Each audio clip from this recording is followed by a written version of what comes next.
Que no empezamos con una oración y después leemos la Biblia. Dios Padre, te damos gracias porque tú eres bueno y grande, tú eres poderoso. Tú nos permites estar aquí en ese lugar y juntos adorar tu nombre. Tú nos das tu palabra y la promesa que cuando la leemos tú nos hablas, que tu palabra es viva y poderosa. Y hoy te pedimos, Dios, que al leer juntos la Biblia, que tú hables a través de tu palabra, que tu Espíritu Santo mueve en nuestro corazón. En tu nombre oramos. Amén. La semana pasada, vamos a empezar hoy donde terminamos la semana pasada. Donde terminamos la semana pasada fue en la encrucijada universal entre la vida y la muerte, la encrucijada que está delante de nosotros, de cada persona, siempre. Empezamos en Deuteronomio 30, verso 19. Eso es de la semana pasada para llevarnos a lo que la palabra tiene para nosotros hoy. Deuteronomio 30, verso 19. Al cielo y a la tierra, Moisés está hablando al pueblo a final de su vida, dándoles las últimas instrucciones. Al cielo y a la tierra pongo hoy como testigos contra ustedes de que he puesto ante ti la vida y la muerte, la bendición, la maldición. Escoge pues la vida para que vivas, tú y tu descendencia, amando al Señor tu Dios, escuchando su voz y allegándote a Él, porque eso es tu vida y la largura de tus días, para que habites en la tierra que el Señor juró dar a tus padres, Abraham, Isaac y Jacob. Todos, no solo ellos, todos nosotros nos encontramos siempre en esa encrucijada entre la vida y la muerte, entre amar a Dios y vivir entregados a Él y tomar nuestras propias decisiones y vivir en rebeldía contra Dios. Y la encrucijada es universal porque todos lo tenemos por adelante, los que somos cristianos y los que todavía no lo somos. Todos tenemos la encrucijada entre la vida y la muerte delante de nosotros. Y hoy la pregunta es esta: ¿qué debemos hacer cuando nos damos cuenta que hemos estado tomando el camino que lleva a la muerte, que hemos desobedecido a Dios? ¿Cómo volver otra vez a la encrucijada y escoger la vida en vez de la muerte, en vez de continuar en la muerte de la desobediencia? A veces, cuando nos encontramos en esos momentos, pensamos que no hay esperanza, porque nos hemos despiado tanto. No sé si alguna vez en tu vida has estado en esa condición. Tú dices, no, me he despiado demasiado, no hay camino para atrás, yo no podría regresar y Dios no estaría feliz conmigo. Aunque yo regresara y todos los domingos estuviera en la iglesia, no veo camino para atrás. Otras veces, y tal vez eso es más común para nosotros, pensamos que nuestra desobediencia no fue la gran cosa. Pensamos lo opuesto, a que no hay camino para atrás. Más bien pensamos que no nos hemos ido, que solo fue un pensamiento, una palabra, un momento de enojo, fue algo momentáneo. No soy así siempre. Eso solo fue un instante, no es la gran cosa. Y por lo tanto, muchas veces no sabemos qué debemos hacer o si necesitamos hacer algo cuando hemos desobedecido, más en esos momentos cuando es momentánea la desobediencia. ¿Qué podemos hacer? A veces intentamos hacer algo cuando sentimos que hemos faltado a Dios y al otro, a la persona. Queremos hacer algo para pagarle o para compensar lo mal que hicimos, una penitencia o sentirme mal quizás por un tiempo. Cuando yo era más joven, yo tenía inconscientemente un sistema y me di cuenta después que era un sistema porque yo tenía diferentes periodos de tiempo que tenía que pasar en que yo tenía que sentir mal dependiendo por el pecado para después sentir que ya estaba bien. Yo tenía que sentir culpable y mal y lo siento Dios, yo soy malo. Y la cantidad de tiempo que tenía que pasar y con ese estado en mi mente, mi alma y mi ser dependía del pecado. Entonces cuando había pasado suficiente tiempo, 1 hora, 1 día, 2 días, y después me di cuenta, yo estoy tratando de hacer algo para pagar por mi pecado. Tratamos a veces de hacer un sacrificio. Yo me porté mal ayer, hoy no voy a hacer esa otra cosa que me gusta, o hacer algo bueno para otra persona para compensar por lo que hicimos.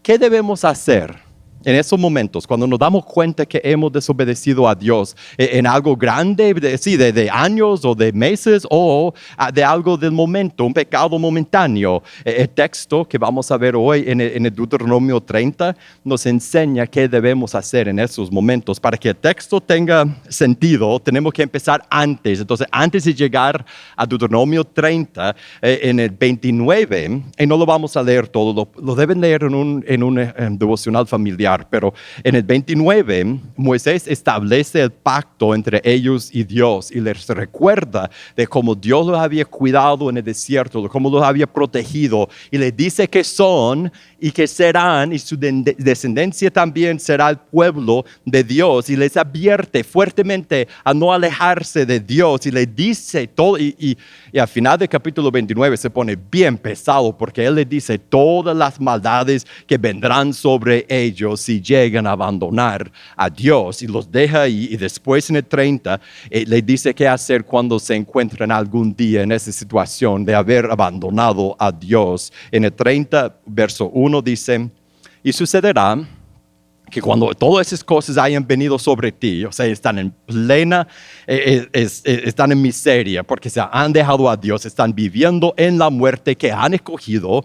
Dice: la bendición y la maldición que he puesto delante de ti, y tú la recuerdas en todas las naciones a donde el Señor tu Dios te haya desterrado, y vuelvas al Señor tu Dios, tú y tus hijos, y le obedezcas con todo tu corazón, con toda tu alma, conforme a todo lo que yo te ordeno hoy. Eso es lo que debemos hacer, eso es lo que podemos hacer, es lo que Dios quiere que hagamos cuando lo hemos desobedecido. Él quiere que lo recordemos, que recordemos a Dios y volvamos a Dios. Eso es lo que Dios quiere que hagamos. Él quiere que de nuevo empecemos a obedecer a Dios con todo nuestro corazón. Esa es la idea grande de ese texto para nosotros hoy. Siempre podemos volver a Dios. Si es de un pecado momentáneo o de un desvío enorme, siempre podemos volver a Dios. Verso 3. Entonces el Señor tu Dios te hará volver de tu cautividad, tendrá compasión de ti, te recogerá de nuevo de entre todos los pueblos a donde el Señor tu Dios te haya dispersado. Si tus desterrados están en los confines de la tierra, de ahí el Señor tu Dios te recogerá y de ahí te hará volver. Y el Señor tu Dios te llevará a la tierra que tus padres poseyeron, y tú la poseerás, y Él te prosperará y te multiplicará más que a tus padres. Además, el Señor tu Dios circuncidará tu corazón y el corazón de tus descendientes, para que ames al Señor tu Dios con todo tu corazón y con toda tu alma, a fin de que vivas. El Señor tu Dios pondrá todas esas maldiciones sobre los enemigos y sobre los aborrecedores que te persiguieron, y tú volverás a escuchar la voz del Señor, ves, el arrepentimiento, y guardarás todos sus mandamientos que yo te ordeno hoy. Entonces el Señor tu Dios te hará prosperar abundantemente en toda la obra de tu mano, en el fruto de tu vientre, en el fruto de tu ganado, en el producto de tu tierra, pues el Señor de nuevo se deleitará en ti para bien, tal como se deleitó en tus padres. Aún después de haberse revelado y de derramar su ira, imagina, Dios derrama su ira sobre ellos, y aún después Dios dice: yo prometo recibirte, si vuelves a mí, yo prometo restaurarte. Dios nos recibe y nos restaura cuando volvemos a Él, y ese arrepentimiento es parte de la encrucijada de la vida y la muerte que Dios pone delante de nosotros. Salta al verso 15, mira: yo he puesto hoy delante de ti la vida y el bien, la muerte y el mal. La encrucijada siempre está delante de nosotros, aun cuando hemos desobedecido a Dios, o aun cuando estamos desobedeciendo a Dios. Podemos escoger la vida, o podemos escoger continuar desobedeciendo a Dios, escoger la muerte en ese momento. Siempre podemos volver a Dios. Nunca es tarde. Mientras hay vida, podemos arrepentirnos. Ahora, quiero dejar a los israelitas y Moisés, y quiero ver 3 ejemplos de esa clase de arrepentimiento. Ejemplos que quizás nos inspiren cuando nos encontramos en medio de un pecado, arrepentirnos y volver a Dios. Y también historias en las cuales veremos qué significa. Usamos la palabra volver a Dios o arrepentirnos, pero qué significa, cómo lo hacemos. Eso veremos en esos ejemplos. El primer ejemplo es del rey David. Y si sabes algo de la historia del rey David, sabes que Dios dijo que él fue un hombre conforme a su corazón. O sea, fue único, él amaba a Dios, pero después de un tiempo, él miró a una vecina y durmió con ella, la esposa de uno de los soldados especiales en su ejército. Él adulteró con ella y después mandó a matar a su esposo y después se casó con ella. Y luego Dios envía al profeta Natán a confrontarlo con su pecado. Y en el Salmo 51 vemos la reacción de David a su pecado cuando vio su pecado. Mira lo que dice a Dios. Ten piedad de mí, oh Dios, conforme a tu misericordia, conforme a lo inmenso de tu compasión, borra mis transgresiones, lávame por completo de mi maldad y límpiame de mi pecado. David vuelve a Dios, así reacciona al ver su pecado y en su arrepentimiento nosotros podemos ver cómo debemos arrepentirnos también cuando nos encontramos en medio de nuestro pecado. Verso 3, porque yo reconozco mis transgresiones y mi pecado siempre está delante de mí. Contra ti solo he pecado y he hecho lo malo delante de tus ojos, de manera que eres justo cuando hablas, sin reproche cuando juzgas. Yo nací en iniquidad y en pecado me concibió mi madre. Tú deseas la verdad en lo más íntimo, en lo secreto me harás conocer sabiduría. ¿Qué es el arrepentimiento? El arrepentimiento es reconocer nuestro pecado, es reconocer lo que hicimos sin mentir, sin encubrirlo, es confesarlo a Dios, es confesarlo a nosotros mismos, es confesar a otras personas. El arrepentimiento es reconocer lo que es nuestro pecado sin minimizarlo, sin decir no fue la gran cosa o solo fue una vez o yo no soy así. Algo que yo hago muchas veces cuando confieso mi pecado, cuando veo algo en mí que no debería haber, yo pongo la palabra poquito o pequeño enfrente. Yo digo, cuando confieso mi familia, mi pecado, yo digo, hoy yo tuve un poco de frustración. Yo pongo esa palabra poco enfrente. Eso es minimizarlo. Pero arrepentirnos es reconocer lo que es nuestro pecado, es desobediencia a lo que Dios ha dicho, es rebeldía contra el Rey del universo. Por lo tanto, merece la muerte. Arrepentirnos es aceptar que lo hicimos sin echar la culpa a otro. Me frustré porque mi jefe, no hay porqués, no hay peros, yo lo hice. Adueñarnos de nuestro pecado, arrepentirnos es no solo ver el pecado, es sentir la emoción apropiada por lo que hemos hecho. Cuando leímos el Salmo 51 ahorita, ¿no sintieron la emoción que el rey David tenía, la angustia que él sentía en su alma por lo que había hecho? Eso es parte del arrepentimiento, es sentir tristeza, remordimiento. No puedo creer que te ofendí de esa forma, Dios. Pero el arrepentimiento no queda con solo reconocerlo y sentirnos mal por lo que hicimos. Seguimos leyendo en el verso 7, David dice, purifícame con hisopo y seré limpio, lávame y seré más blanco que la nieve. Hazme oír gozo y alegría, haz que se regocijen los huesos que ha quebrantado. Esconde tu rostro de mis pecados y borra todas mis iniquidades. Crea en mí, oh Dios, un corazón limpio y renueva un espíritu recto dentro de mí. No me eches de tu presencia y no quites de mí tu Santo Espíritu. Restitúyeme el gozo de tu salvación y sosténme con el poder, con un espíritu de poder.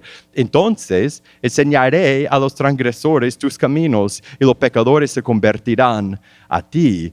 El arrepentimiento es ver nuestro pecado y volver a Jesús. Es rechazar el pecado y buscar a Él. Es cambiar, es arrepentirnos, es dejar el pecado. Y si seguimos en el pecado, si yo digo, no lo he hecho, si lo hice, no lo he hecho, y lo vuelvo a hacer, no estoy arrepentido. Ese no es el arrepentimiento. No estás arrepentido si sigues. Arrepentirnos es buscar el perdón, aceptar el perdón que solo Dios nos puede dar. Es saber, como David dijo, límpiame. Es saber que solo Él nos puede limpiar del sucio de nuestra desobediencia. Yo no puedo hacer suficientes buenas obras para estar limpio. Yo no puedo sentirme suficientemente mal para estar limpio. Dios, solo Dios puede limpiarme. El único perdón se encuentra en Cristo. Es lo que hizo en la cruz cuando derramó su sangre, aceptando la muerte que nuestra desobediencia merece. Y el arrepentimiento es dar la vuelta del pecado al Salvador.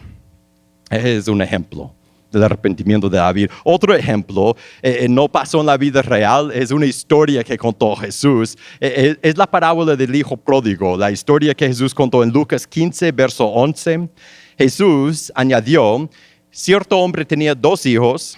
El menor de ellos le dijo a su padre, Padre, dame la parte de la hacienda que me corresponde. Y él le repartió sus bienes. No muchos días después, el hijo menor, juntándolo todo, partió a un país lejano y malgastó su hacienda viviendo perdidamente. Cuando lo había gastado todo, vino una gran hambre en aquel país y comenzó a pasar necesidad. Entonces se acercó a uno de los ciudadanos de aquel país y él lo mandó a los campos a apacentar cerdos y deseaba llenarse el estómago de las algarrobas que comían los cerdos, pero nadie le daba nada. Él escogió mal. Él, en la encrucijada entre la vida y la muerte, él escogió el camino equivocado. Él escogió la muerte, rechazó a su padre, lo abandonó, dejándolo con la vergüenza, con gran tristeza. Y después miren el verso 17. Entonces, volviendo en sí, dijo, ¿cuántos de los trabajadores de mi padre tienen pan de sobra, pero yo aquí perezco de hambre? Me levantaré, iré a mi padre y le diré,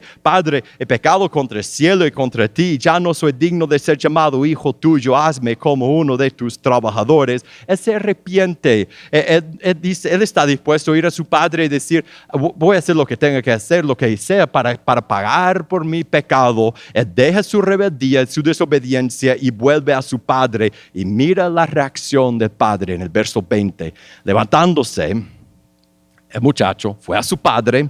Cuando todavía estaba lejos, su padre lo vio, sintió compasión por él y corrió, se echó sobre su cuello, lo besó. Y el hijo le dijo, Padre, he pecado contra el cielo y contra ti, y ya no soy digno de ser llamado hijo tuyo. Pero el padre dijo a sus siervos, pronto traigan la mejor ropa y vístanlo, pónganlo un anillo en su mano y sandalias en los pies, traigan el becerro engordado, mátenlo y comamos y regocijámonos, porque este hijo mío estaba muerto y ha vuelto a la vida, estaba perdido y ha sido hallado, y comenzaron a regocijarse.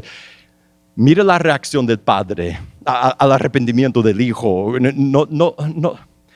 No solo lo recibe, él corre a su hijo, se alegra grandemente porque su hijo haya regresado. Por este padre en la historia, Jesús quiere enseñarnos cómo nuestro Padre nos recibe cuando nos arrepentimos, no con reclamos, ni con ira, ni con los brazos cruzados, sino con amor, con alegría, con los brazos extendidos. Y luego, la tercera historia, Jesús demuestra esa misma clase de restauración cuando uno de sus discípulos tiene que arrepentirse. En la vida real es a Pedro, uno de los 3 mejores amigos que Jesús tenía entre sus discípulos. Siempre se apartaba con Pedro y Juan y Santiago, se apartaba, era uno de sus mejores amigos. Antes de morir, Jesús predice que algo horrible va a pasar, que Pedro en su hora de necesidad va a negar a Jesús 3 veces. Y eso era inconcebible para Pedro, porque para Pedro, él se consideraba, y lo veremos en lo que dice, más fiel que los demás. Nunca escogería ese camino de traición y de abandono. Mira Mateo 26, 33. Pedro le respondió, aunque todos se aparten por causa de ti, yo nunca me apartaré. Jesús le dijo, en verdad te digo que esa misma noche, antes que el gallo cante, me negarás 3 veces. Pedro le dijo, aunque tenga que morir junto a ti, jamás te negaré. Y todos los discípulos también dijeron lo mismo. Pero cuando le enfrentaba la encrucijada, él escoge mal y lo hace. Salta a Lucas 22, 54. Después de arrestar a Jesús, Se lo llevaron, lo condujeron a la casa del sumo sacerdote. Pedro lo seguía de lejos. Después que encendieron una hoguera en medio del patio de sentarse juntos, Pedro se sentó entre ellos. Una sirvienta, al verlo sentado junto a la lumbre, fijándose en él detenidamente, dijo: también este estaba con él. Pero él lo negó, diciendo: mujer, yo no lo conozco. Un poco después, otro, a verlo, dijo: tú también eres uno de ellos. Hombre, no es cierto, le dijo Pedro. Pasada como una hora, otro insistía, diciendo: ciertamente, ese también estaba con él, pues él también es Galileo. Pero Pedro dijo: hombre, yo no sé de qué hablas. Al instante, estando él todavía hablando, cantó el gallo. El Señor se volvió y miró a Pedro. Entonces Pedro recordó la palabra del Señor, de cómo le había dicho: antes de que el gallo cante hoy me negarás 3 veces. Y saliendo fuera lloró amargadamente. Él empezó su proceso de arrepentimiento inmediatamente. Él reconoció en el momento lo que había hecho y estaba devastado. Y después de la resurrección, después matan a Jesús en la cruz, después se resucita y después Jesús busca a Pedro, busca hablar con Pedro. En particular quiere conversar con Pedro y puedes imaginar los nervios de Pedro, porque ya iba a recibir, Jesús quería hablar con él.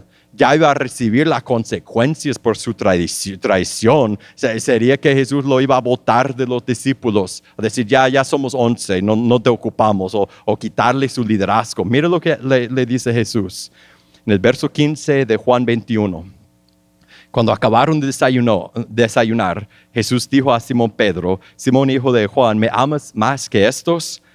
Sí, Señor, tú sabes que te quiero, le contestó Pedro. Jesús le dijo: apacienta mis corderos. Volvió a decirle por segunda vez: Simón, hijo de Juan, ¿me amas?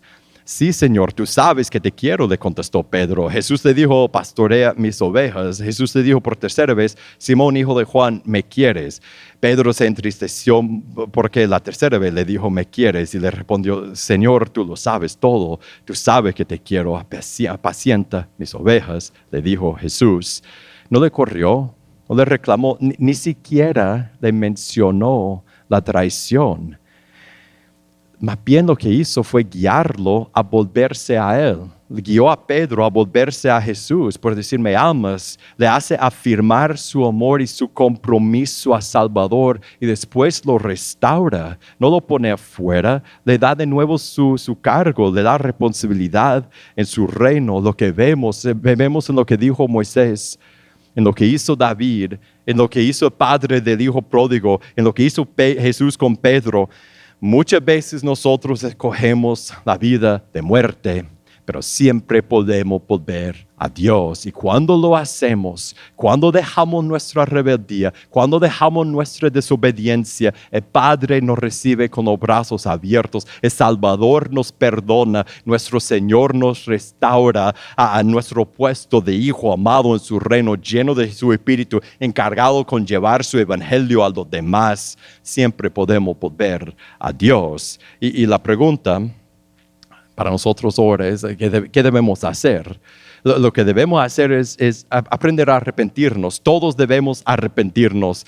¿Cómo? Mire, cómo nos arrepentimos es diferente para los que son cristianos y los que todavía no lo son. Mire, si no eres cristiano todavía, el corazón de llamado que Dios te hace es un llamado al arrepentimiento de tu vida de rebeldía, de arrepentirte por no vivir entregado a su señorío, a cambiar la dirección entera de tu vida, al volver a Dios, a volver tu vida a Dios. Y eso haces cuando llegas al momento de decidir entregarte a Jesús, cuando decides seguir a Cristo, en el momento de arrepentirte y bautizarte. Y en ese momento recibes vida, recibes perdón. Dios te recibe en su familia y pone en ti su Santo Espíritu. Y cuando tú llegas al momento en esa comunidad de decir: yo quiero eso, quiero volver a Dios, quiero arrepentirme, solo tiene que decir a uno de nosotros, y puedes arrepentirte, te puedes bautizar. Y para los que somos cristianos, el llamado es muy parecido.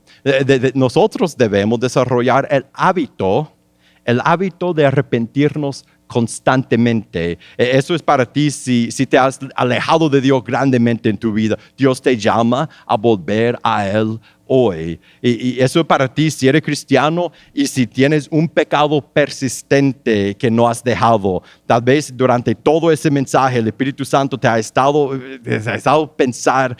hacer pensar en algo específico, en un pecado específico. Y sientes convicción, sientes culpa, sabes que Dios quiere que dejes ese pecado, que has estado con ese pecado escogiendo el camino de muerte. Dios te llama a decidir dejarlo en este momento, tal vez a tomar la Santa Cena, a hablar con Dios y volver a Él, dejar este pecado.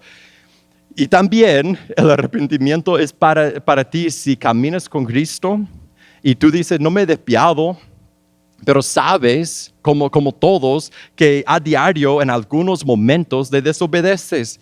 Dios te llama a volver a Él. Nosotros debemos, aprender a arrepentirnos por cada pecado, por cada desobediencia. Cada vez que nos damos cuenta que hemos cometido un pecado, cada vez que hemos desobedecido a Dios, de forma grande o pequeña, no importa, todos son iguales.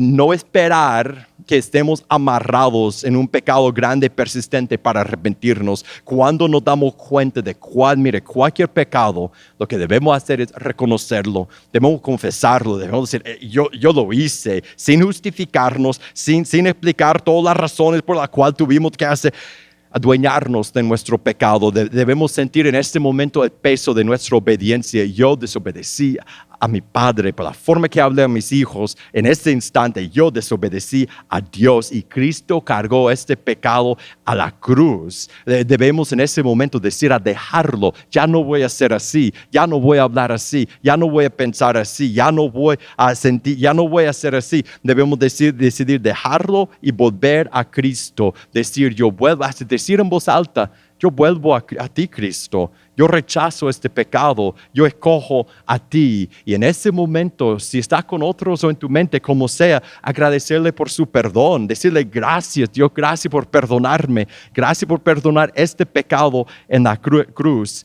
Y después debemos huir de este pecado. Nosotros, si eres cristiano, nosotros debemos aprender a practicar el arrepentimiento rápida y frecuentemente. Y ahora vamos a terminar juntos por juntos recordar la razón que podemos regresar a Cristo, la razón que podemos volver de nuevo a nuestro Salvador, la razón que cada vez que desobedecemos, Él nos recibe cuando dejamos el pecado y regresamos a Él. Un pasaje más, Isaías 53, verso 4. Ciertamente Él llevó nuestras enfermedades, cargó con nuestros dolores. Con todo, nosotros lo tuvimos por azotado, por herido de Dios y afligido. Es una profecía de Jesús y lo que hizo en la cruz. Mire 5. Pero Él fue herido por nuestras transgresiones, molido por nuestras iniquidades. El castigo por nuestra paz cayó sobre Él y por sus heridas hemos sido sanados. Todos nosotros nos descarriamos como ovejas, nos apartamos cada cual por su camino, pero el Señor hizo que cayera sobre Él la iniquidad de todos nosotros. Cuando Jesús fue a la cruz, Dios le cargó nuestra maldad, nuestra desobediencia.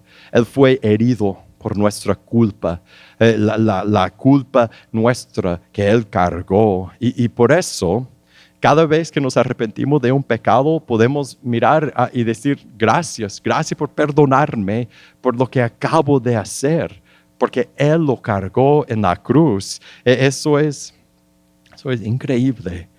Ahora vamos a cantar a Él y vamos a recordar su cruz y su perdón, su sangre que nos cubre, a tomar el pan y tomar el jugo, las cuales representan su cuerpo y su sangre en la cruz. Dios Padre, te damos gracias porque tú eres bueno. Gracias por tu bondad con nosotros. Gracias, Dios, que tú cargó con nuestra maldad. Y cuando nosotros pensamos en todas las veces que te desobedecemos, y después pensar en la realidad que tú pagaste por eso en la cruz, solo podemos decir gracias. Entonces, en ese momento, Dios, te damos gracias por lo que hiciste por nosotros, por el perdón que podemos tener. Te damos gracias porque podemos arrepentirnos cada vez y volver a ti. tu nombre oramos. Amén.